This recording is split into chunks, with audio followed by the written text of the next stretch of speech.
Hi Trinity Rock and Pop Drummers, hope you're well. Quick talk through video for you here for grade 4, You Do Something to Me, Paul Weller. Brilliant, brilliant drum part by Steve White. I remember being either 16 or 17 and sitting in my in the library of the sixth form college that I went to and transcribing this on my Walkman. I think I had it, yeah I did. I had the Stanley Road album on tape, and so I was how old I am, and this was probably in like 1997, something like that, and I transcribed it, as in like I listened to Steve White's great playing on the original, and I wrote it out when I should have been studying for my A-levels. Not recommending doing that, but you can see the effect it had on me, and actually I think it's an all-time classic because it's all that lovely buzz stroke type of stuff. I talked about this in a recent video, throwing buzz strokes into your groove. Brilliant way to add that sort of soulful or even funky sort of vibe, a sort of vintage kind of feel. And yeah, Steve White absolutely nailed it on this. This is a pretty nice version of it. It's got loads of the flavour of the original. Let's give it a go, man. A couple of things you need to be on top of here. One is a drag rudiment. You know when you play. That rudiment features in grade 2 where you've got the two bounce double strokes for grace notes and then the main note, so left, left, right, or right, right, left. Check out my drag video, I'll link to that in the description if you need a little brush up on that. And the other one is a buzz stroke, like I was just talking about. So when you're pressing the stick down to the drum, give it a pinch here between your finger and your thumb at the front, fingers off at the back, and press the stick into the drum with the right foot. Force that it will bounce a few times and then stop. I would say somewhere between 5 and 10 times to hit the drum. That's going to be used as an integral part of the grooves. Right, from the beginning, here it comes. So nice little intro where we're on the ride. 1 bar rest at the beginning, and then we've got 1, 2, 3, 4. 1, 2, 3, 4. 1, 2, drum fill. So in the first line there, like I said, the first bar is rested. The second bar has got a drag on beat 1, 2, 3, 4. The third bar is the same, 1, 2, 3, 4, and then the drum fill in bar 4, 1, 2, 3.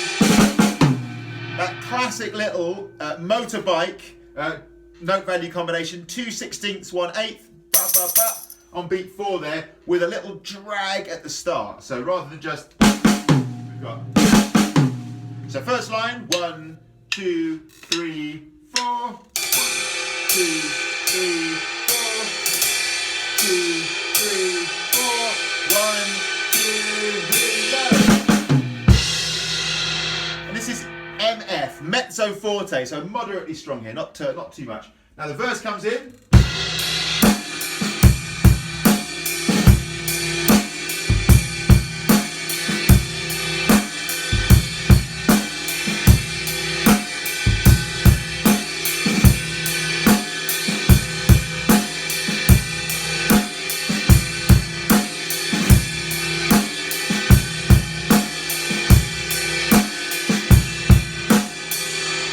Lots to think about here. A nice slow groovy tempo, different levels going on the snare drum. So you've got the backbeat hit, which is a strong hit in the middle of the drum. You've got the small notes, which are ghosted notes. Now this is absolutely crucial to the feel of the thing, is that the difference between the loud backbeat note and the ghosted note, the little quiet note, I would say pretty much as close to the drum head as you can play and still playing cleanly. That's the sound we're going for there. Also the ones that have the Z on the note stem, that's your buzz stroke. So first bar of the verse, this is bar 5. 1, 2,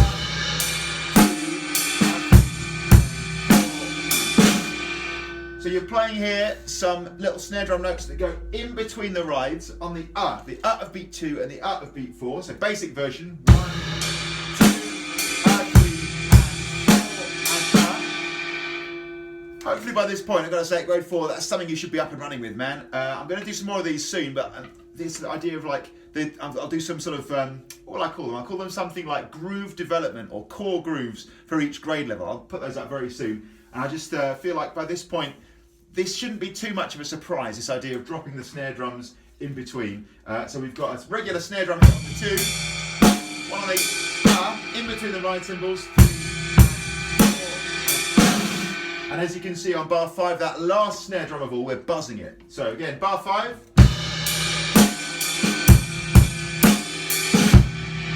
You really can, if you want to get the hang of these bars, just loop them round, man. Nothing wrong with that. You might leave the crash out.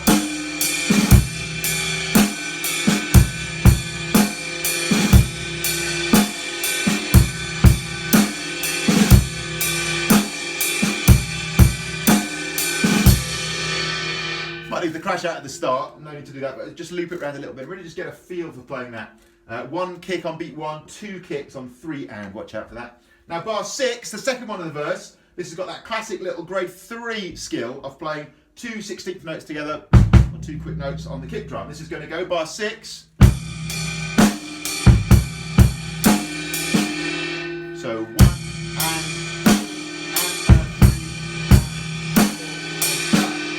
this is another one that comes in at grade 3. So this is the idea of dropping the kick this time in between the 2 ride cymbals. Again, in between the and of beat 2 and beat 3 on the So 1 and.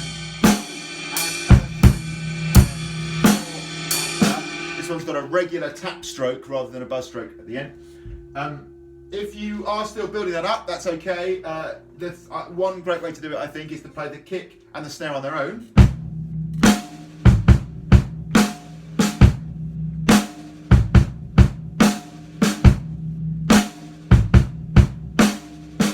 And for heaven's sake, like, go slow at first, man. So many people come in for these sessions, I've lost count of this, and they say, quote unquote, I can't play this, I'm struggling with this.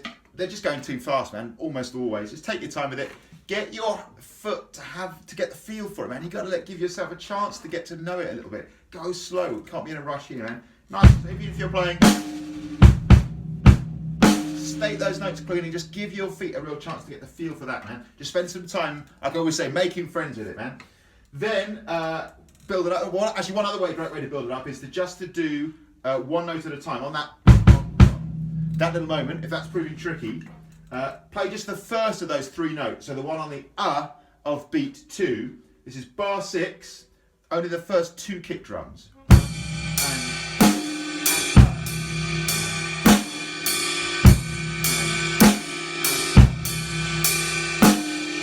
Make sure you can land that one, then add the next one.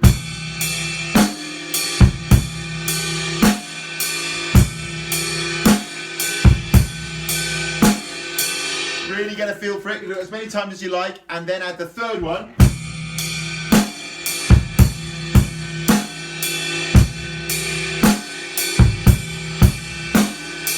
And finally, of course, that little ghosted note at the end.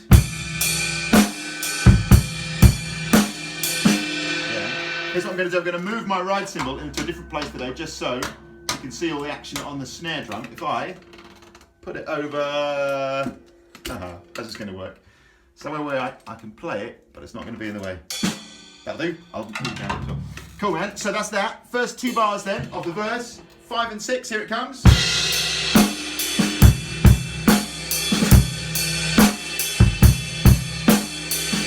Let's loop those first 2 bars.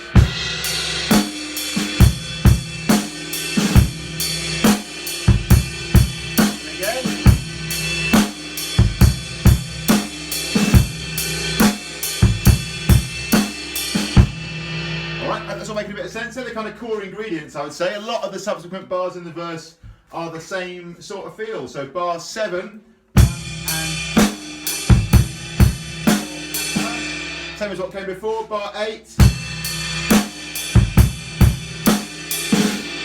with a buzz at the end, but the same basic thing. So you're kind of either playing, or you're playing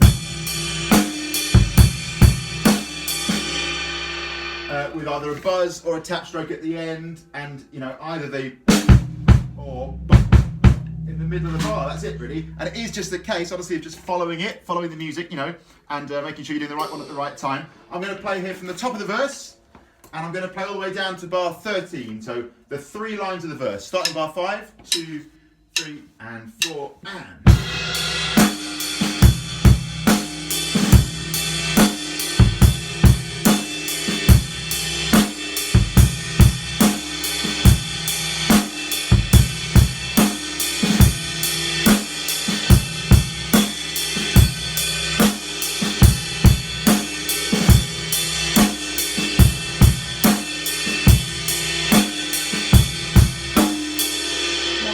Just get a nice contrast between the ghosted note on the snare, the buzz stroke on the snare, which is also ghosted, and the big louder backbeat, and that's the vibe. Going on at 13, all the same sort of stuff. This is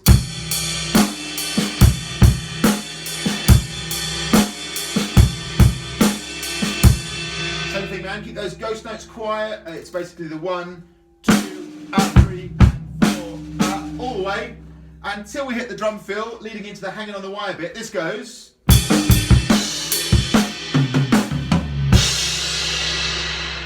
Now, I think one of the cool things about this is thinking about how you're going to stick that bit where it goes to the toms. There are loads of options. There's no sort of right or wrong way, as far as I'm concerned. First bit of this bar, 1 E and A, right? Oh, try that again. 1 E. So 16th notes, 1 E and A. We're looking at the last bar here of the first page. Ride cymbal and kick, snare on its own, ride cymbal and kick drum on its own. So as ever, man, if that's something new, just take your time. Show your hands and your feet that little moment. Yeah, man. Yeah. Just go through with it, build it up, man. One of the most pervasive and sort of unhelpful ideas I'd say a large number of people have in their head about learning songs, especially when it gets to this kind of level, is that a drummer will, even if they've been playing for a while, will still be able to hear things and immediately play them back correctly. And if they can't, that's a reflection on them, or that they should be frustrated or annoyed in some way. That is probably the single most unhelpful and, as I say, pervasive idea that I see for all the people coming to these sessions here. So watch out for that, man. There's no way that if you're just doing this sort of move, you're going to get it immediately. Every day I come here to practice, and first thing in the morning, I make a point of doing something that I can't really do, and it involves me doing that exact thing, man. Like going one note at a time, ride cymbal and kick in this case, snare, ride cymbal and kick.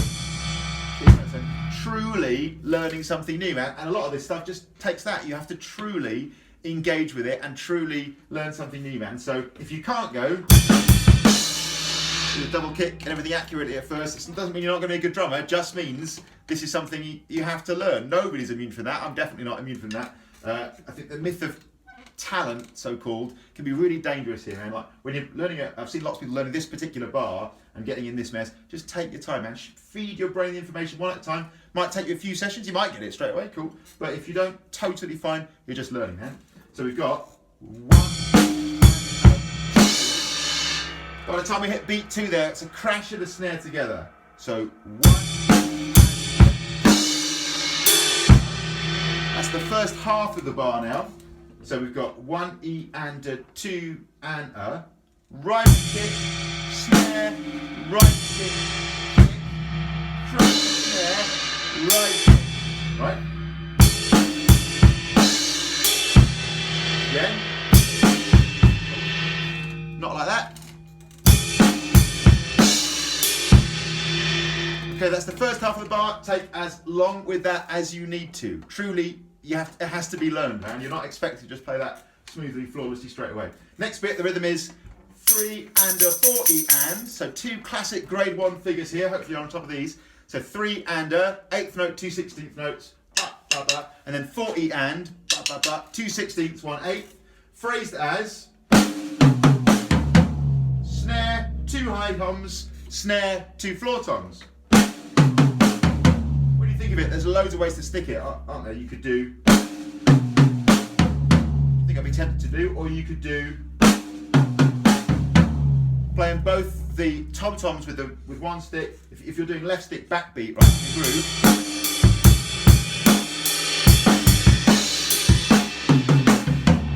That could work, couldn't it? Keeping your left stick on the snare and your right stick up to the tom-toms, could be cool. Anyway, that bar goes.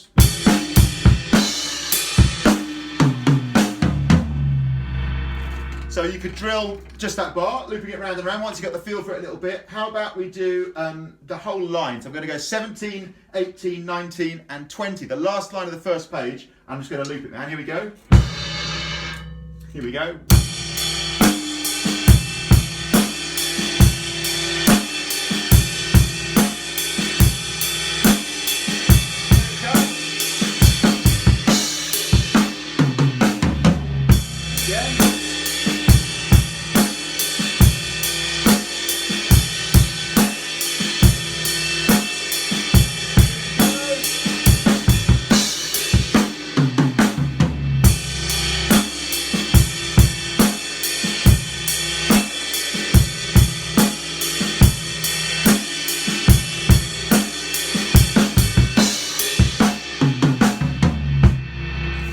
Great little way of drilling it, man. Tricky little moment. When we go into the next bit, where the segno is, bar 21, similar sort of groove to before.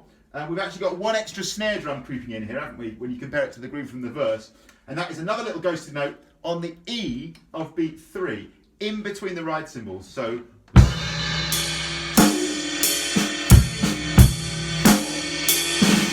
going to take bar 21 and loop that a little bit. 1, 2, 3,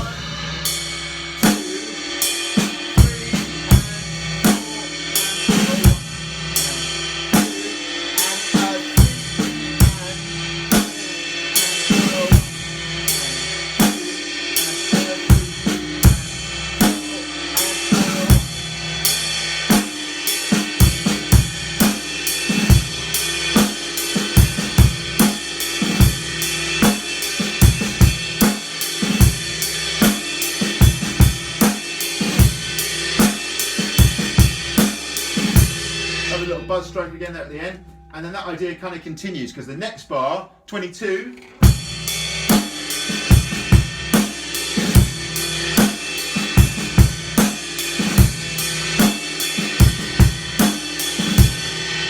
then you've got the really cool bit at 23, end of the first line, second page, that goes.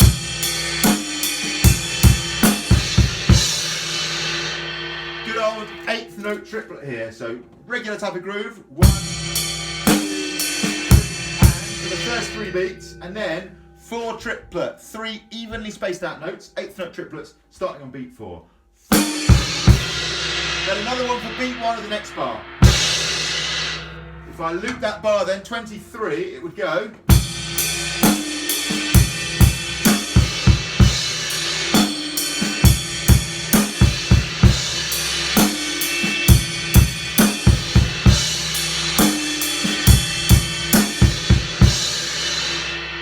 Then you've got another one, 24, like you had at the start.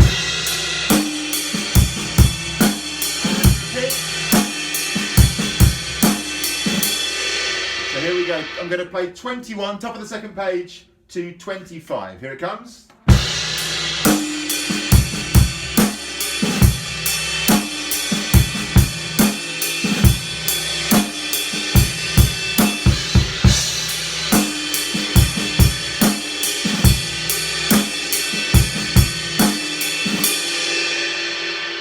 That's all making a bit of sense. And then we've got a little bit which is kind of like the intro. This is bars 26 and 27. It's going to go 1, 2, 3, 4, 1, 2, 3. So first bar there, pretty simple, drops down to MF, so slightly quieter here. 1, 2, 3, 4. And then second bar there, 27, 1, 2. Now a flam, hopefully you're up on these, on the and of beat 3 on the mid tom, right? Second line down from the top, you've got a quaver rest and then a quaver that's on the and. So 1, 2, 3, and. Then you've got on beat 4 a 16th note or semi-quaver rest, E and on the floor tom, as in you rest the first 16th, play the second and the third, that's a ghosted note and then a loud note. So 3 and 4 E. That whole bar. 1, 2, 3, and 4.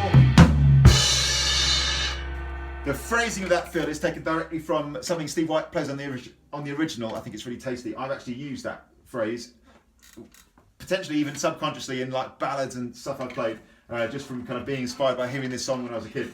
So 1, 2, 3, 4.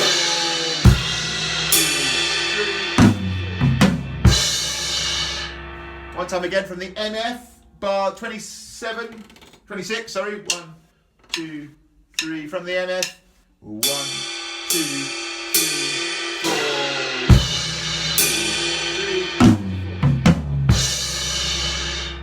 4. Guitar solo now is the same as 21, so.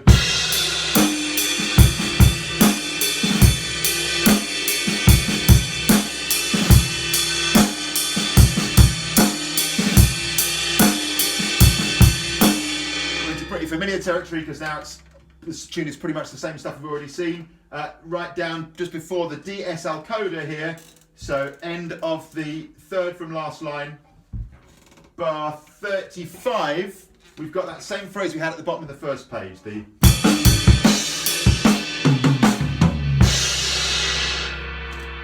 then got DS al coda, del segno al coda. From the sign, we go back up then at that point to 21, and we're going to play the first 2 lines of the second page. All the same stuff, including the... And then when we do to coda, when we get to that marking, at the end of bar 27, we're then going to jump down to the coda, bar 36. Okay, so let's recap the whole form of the music. We play from the top of the first page all the way through the first page. We play the second page down to where it says DS al coda. At that point, we jump back to bar 21, the top of the second page. We play the first 2 lines of the second page. When it says to coda, we jump to the coda, which is the last 2 lines of the second page. We're nearly at the end now. It goes.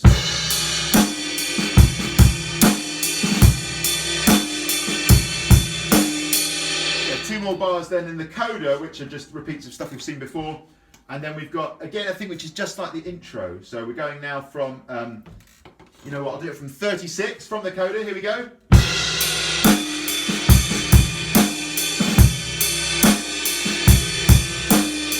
38, 2, 3, 39 with a drag. 2, 3, 4, 40. On quarter note. 41, 1, 2, 3, 4, 1. So the quality of things like the drag here, if you're doing this for an exam, or just if you want it to sound good, is definitely something really important, man. Make sure you're practicing up your drag. Those 2 grace notes are nice and clean and really sounding good. With the roll at the end, I've been asked about this quite a lot. So that is, if you're looking at the last 2 bars, 1, 2, 3E and a 4E and a 1. The reason there's a circle around that note is because it's a minim, at least that's my reading of it, as opposed to a quarter note or a crotchet. So here we're talking about half notes. That roll will last for 2 beats, beats 3 and beats 4 of the penultimate bar. The slashes through a note stem, each slash tells you to play twice as many notes, each of which has half the value. So for example, with this, well, here's a really simple example. If you have a quarter note, 1 slash through it, you'd play that as 2 eighth notes. If you had a quarter note with 2 slashes through it, you'd play that as 4 16th notes. And a quarter note with 3 slashes through it, you'd play that as 8 32nd notes, right? Demi-semi-quavers. In this case, we've got a minim, which is worth 2 crotchets, 2 quarter notes. So minim with 1 slash through would be 2 quarter notes, and minim with 2 slashes through would be 4 quavers, 4 eighth notes, and the minim with 3 slashes through will be 8 16th notes, right? So 1, 2, 3E and a 4E and a 1. The beat 1 is in there because it's literally written there. Now, there is also a convention in drums that if you have 3 slashes through a note, often drummers will just play that as a roll of some sort. So I think it wouldn't be totally out of the window here to go one of those, or even just like one of those, man, something tasteful. If you want to do it to the letter, you would play 3E and a 4E and a 1 as if that was 16th notes. So the last 2 bars. As far as I'm concerned, certainly in almost all the gigs I do, if you just do a little flourish on the end there, that's fine. I don't think that's the biggest deal in the world. If you want to play, I would probably say for the exam, play it to the letter, man. But in the real world of doing gigs, you might do a little sort of tasteful, cymbally, flourishy thing at the end.